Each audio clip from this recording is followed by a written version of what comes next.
Hello, সবাই কেমন আছো? তো দ্য হাউস কিচেন কর্নারে আমি চলে আসছি। সবাই ভালোই আছো? আমিও ভালো আছি। তাই আজকে একটা ভাত করলার রেসিপি নিয়ে আসছি। তার জন্য ভাত করলার জন্য লাগছে এখানে এইভাবে কালো শস্য আর সাদা শস্য আমি পেস্ট করে নিয়েছি, আর কালো শস্য আর সাদা শস্যর সাথে একটু পোস্ত দিয়েছি। তো তার জন্য এভাবে আমি আগের থেকেই পেস্ট করে নিয়েছি, সময়টা কম লাগার জন্য। আর নারকেল পেস্ট করে নিয়েছি। এইভাবে আমরা পটল পোস্ত খাই, ওইভাবেই ভাত করলা বানাচ্ছি আমি। তাহলে গ্যাসটা জ্বালিয়েছি আর সরষের তেল দিচ্ছি। সরষের তেল দিয়ে ভাত করলা, সরষের তেল দিয়ে ভাত করলাগুলোকে পিসগুলোকে একটু নুন দিয়ে ফ্রাই করে নেব।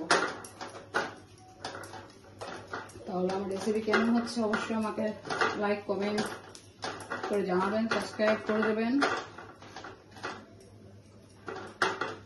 এইভাবে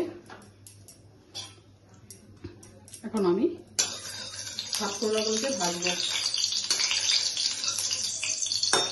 এভাবে করে একটু ভাজে নেব। তেলটা গরম হয়ে গেছে, নুন দিয়ে মেখে রেখেছি ভাত করলাগুলো। এভাবে করে একটু ফ্রাই করে নেব।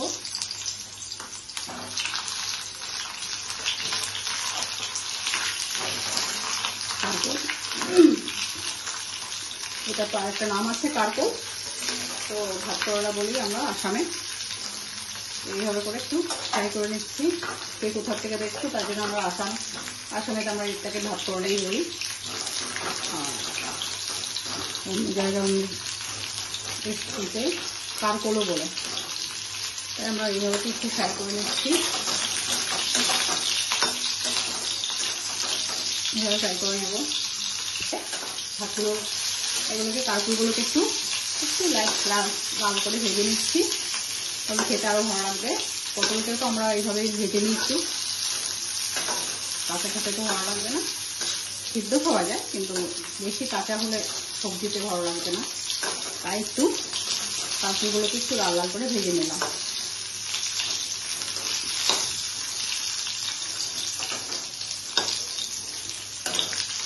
উল্টে পাল্টিয়ে ভেজে নিচ্ছি। উল্টে পাল্টিয়ে আমি এখন তুলে নিচ্ছি। এভাবে করে তুলে নিলাম।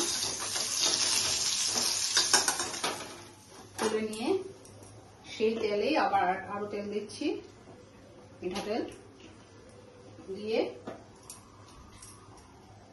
দুটো শুকনো লঙ্কা দিচ্ছি, একটু কালো সরষে দিচ্ছি। করে দেখবেন বাড়িতে খুব টেস্ট হয় খেতে। নিরামিষ দিলে কোনো প্রবলেমই হবে না। একটু আদা না দিলেও চলবে, কারণ নারকেল পড়েছে। তাই এখন কালো শস্য আর সাদা শস্য আর পোস্ত পেস্টটা দিয়ে দিচ্ছি।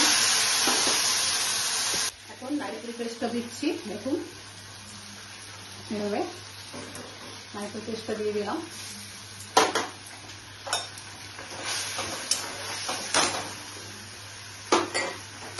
নারকেল পেস্ট দিয়ে আমি এখন মশলাগুলো দেবো। নুন বুঝে দেবেন, ভাত করলা ভাজার সময় একটু নুন দিয়েছিলাম, তাই বলছি নুনটা ভেজে দেবেন, নুনটা বুঝে দেবেন।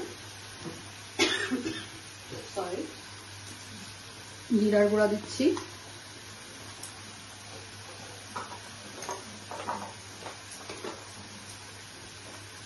ধনিয়ার গুঁড়া দিচ্ছি,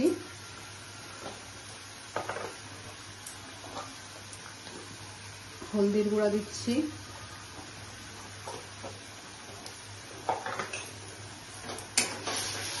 এইভাবে মশলাটাকে কষাবো।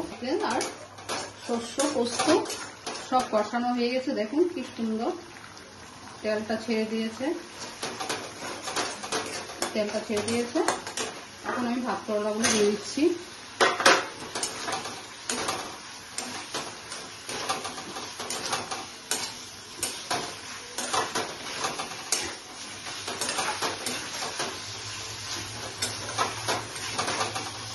এভাবে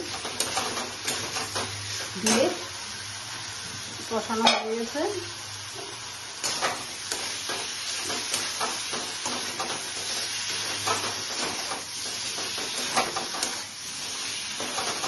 জল দিয়ে দিচ্ছি।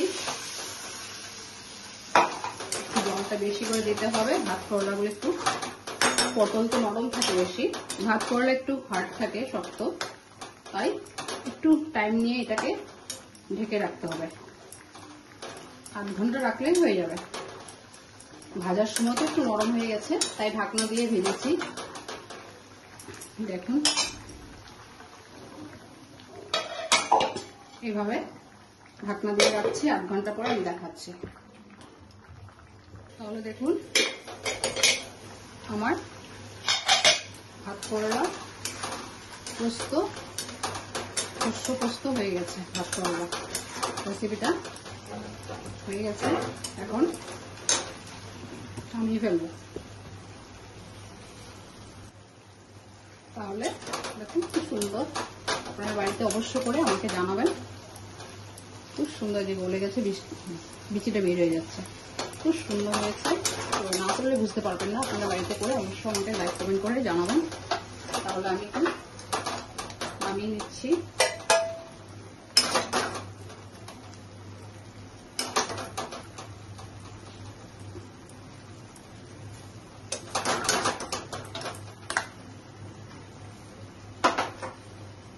আপনারা অবশ্যই আমাকে লাইক কমেন্ট করে জানাবেন। ভাত করলার ভাত করলার শস্য পোস্ত দিয়ে করেছি রেসিপিটা। সুন্দর খেতে টেস্ট হয়। আপনারা অবশ্যই করে আমাকে জানাবেন। আমার পাশে থাকার জন্য, আমার ফুল ভিডিও দেখার জন্য অশেষ ধন্যবাদ। Thank you. আজকে এখানে রাখছি। Bye bye. ভালো থাকুন।